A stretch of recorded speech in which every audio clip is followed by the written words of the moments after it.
ஒரு நீண்ட நெடிய சமூக நீதி போராட்டத்தை முன்னெடுத்து தமிழ்நாட்டோட அரசியலில் வந்து மிக முக்கியமான இடத்துல இருக்கக்கூடிய பாட்டாளி மக்கள் கட்சி இதுவரைக்கும் சந்தித்திருக்கக்கூடிய 5 முக்கியமான சர்க்கிள்களை பற்றி தான் இந்த வீடியோவில் பார்க்க போகிறோம்.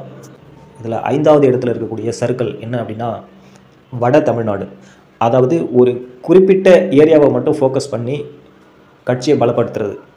அனைத்து மக்களுக்குமான அரசியல் கட்சியாக ஆரம்பித்த இந்த அரசியல் பயணம் வந்து வட தமிழ்நாடு அப்படிங்கிற அளவுக்கு சுருங்கினதுக்கு என்ன காரணம்? ஸோ இந்த கட்சி மீது பொதுவாக முன்வைக்கப்படக்கூடிய விமர்சனமாக இருக்கக்கூடிய ஒரு குறிப்பிட்ட சமூகத்துக்கான ஒரு கட்சி, ஒரு இயக்கம் அப்படிங்கிற விமர்சனத்துக்கு வலு சேர்க்கிற விதமாக இவங்க வந்து இந்த வட தமிழக மாவட்டங்களை மட்டும் ஃபோக்கஸ் பண்ணுறது வந்து ஒரு முக்கியமான சர்க்கிள். 4வது சர்க்கிள் என்ன அப்படின்னா கூட்டணி.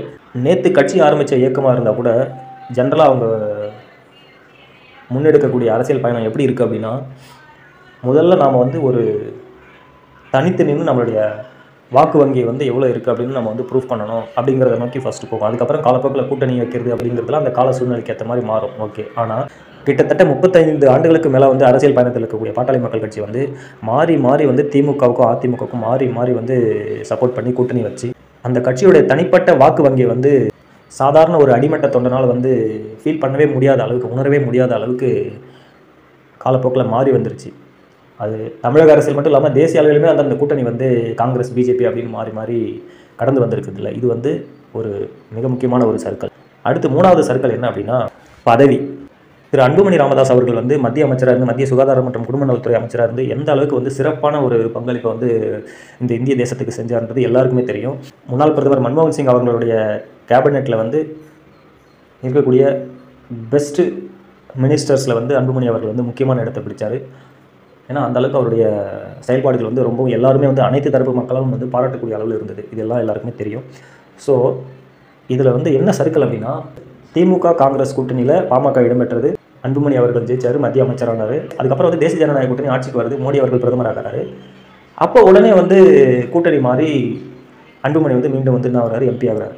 தொடர்ந்து வந்து அவருடைய அந்த நாடாளுமன்ற உறுப்பினர் அப்படிங்கிற பதவி வந்து கண்டினியூ ஆகுது. மறுபடியும் வந்து ஏடிஎம்கே கூட கூட்டணி வைக்கிறாரு, ராஜ்யசபா சீட்டு கிடைக்குது, மறுபடியும் வந்து எம்பியாக கண்டினியூ ஆகிறாரு. அப்போ இதுக்கு முன்னாடி இருக்கிற காங்கிரஸ் டிஎம்கே கூட்டணி, அதில் அவர் பங்களித்த விதம், அவர் ஆற்றிய சிறப்பான செயல்பாடுகள், ஸோ இந்த மாதிரியான நகர்வுகள்லாம் வந்து எப்படி புரிந்து கொள்ளப்படும் அப்படின்னா கூட்டணி, கொள்கை, கோட்பாடுகள் இதெல்லாம் தாண்டி இந்த பதவியை நோக்கி அவங்களுடைய பயணம் நகருது அப்படிங்கிற ஐயப்பாடுகளுக்கு வந்து வலு சேர்க்கிற விதமாக இவங்களுடைய கூட்டணி நகர்வுகள் இருக்குது. ஸோ இது ஒரு முக்கியமான சர்க்கிள். அடுத்தது 2வது என்ன சர்க்கிள் அப்படின்னா தலைமை.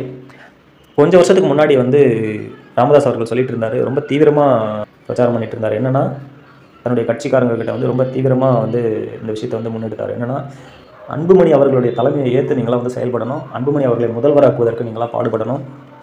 ஸோ வந்து அன்புமணி தான் இங்கே அடுத்தது, அவர் தான் வந்து தமிழகத்தினுடைய முதலமைச்சராக வரணும் அப்படின்லாம் வந்து எல்லாருமே வந்து மாற்றம் முன்னேற்றம் அப்படிங்கிற கான்செப்டில் வந்து ரொம்ப தீவிரமாக பிரச்சாரம் பண்ணாங்க. தேர்தலை சந்தித்தாங்க. வெற்றி தோல்வியெல்லாம் விடுங்க, இதுக்கிடையில் நிறைய அரசியல் கட்சிகள் வந்து புதுசாக வர ஆரம்பித்தது. நிறைய அரசியல் கட்சிகள் வந்து தீவிரமாக தங்களுடைய செயல்பாடுகளை வந்து அரசியல் களத்தில் வந்து காட்ட ஆரம்பித்தது. அந்த அன்புமணி தலைமை அதை நோக்கி நகர்ந்த உங்களுடைய பயணத்தில் நீங்கள் எந்த அளவுக்கு வந்து வெற்றியை நோக்கி முயற்சி பண்ணியிருக்கீங்க அப்படிங்கிறது இயல்பாகவே எல்லாராலையும் எழக்கூடிய ஒரு கேள்வி. இது வந்து மிக முக்கியமான ஒரு சர்க்கிள். எல்லாத்துக்கும் மேலே இருக்கக்கூடிய முதல் சர்க்கிள் அந்த கட்சியில் என்ன அப்படின்னா தந்தை மகன் இருவருக்கும் இடையிலான மோதல்.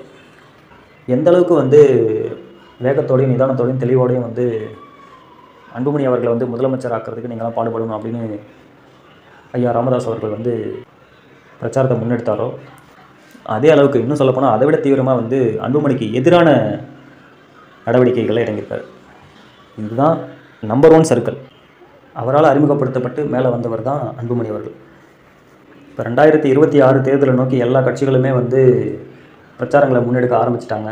கட்சிக்குள்ளே வந்து கருத்து வேறுபாடுகள் வர்றதும் மோதல் வர்றதும் சகஜம் தான். அதெல்லாம் வந்து தீர்க்க முடியும்னு வச்சுக்கோங்களேன்.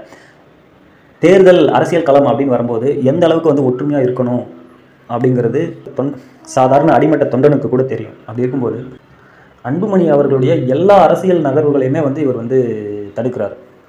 குறிப்பாக சொல்லணும்னா அன்புமணி அவர்களுடைய தலைமை அலுவலகம், உரிமை மீட்பு பயணம், இந்த மாதிரி எல்லாத்துக்குமே வந்து அவர் எதிரான ஒரு செயல்பாடுகளை தான் முன்னெடுக்கிறார். ஸோ இதெல்லாம் வந்து மிகப்பெரிய சர்க்கிள் அந்த கட்சிக்கு. இப்படிப்பட்ட சூழ்நிலையில் ராமதாஸ் அவர்களுடைய வாழ்க்கை வரலாறு வந்து திரைப்படமாக எடுக்க போகிறதா டைரக்டர் சேரன் வந்து அறிவிச்சிருக்காரு. ஐயா அப்படிங்கிற தலைப்பில் அந்த படத்தை எடுக்க போகிறாங்க. அதற்கான அறிவிப்புலாம் வந்து ராமதாஸ் அவர்களுடைய பிறந்தநாளை முன்னிட்டு வெளியாகிருக்கு. ஐயா ராமதாஸ் அவர்களுடைய அரசியல் பயணம் எதிர்கால சந்ததிகள் வந்து அதை தெரிஞ்சுக்கணும் அப்படிங்கிறதுக்காக படமாக எடுக்கிறது வந்து ரொம்ப நல்ல விஷயம்தான். ஆனால் கால மாற்றத்துக்கேற்ப வந்து அடுத்தடுத்த தலைமுறைக்கு வந்து நம்ம வந்து வாய்ப்பு கொடுக்கணும்.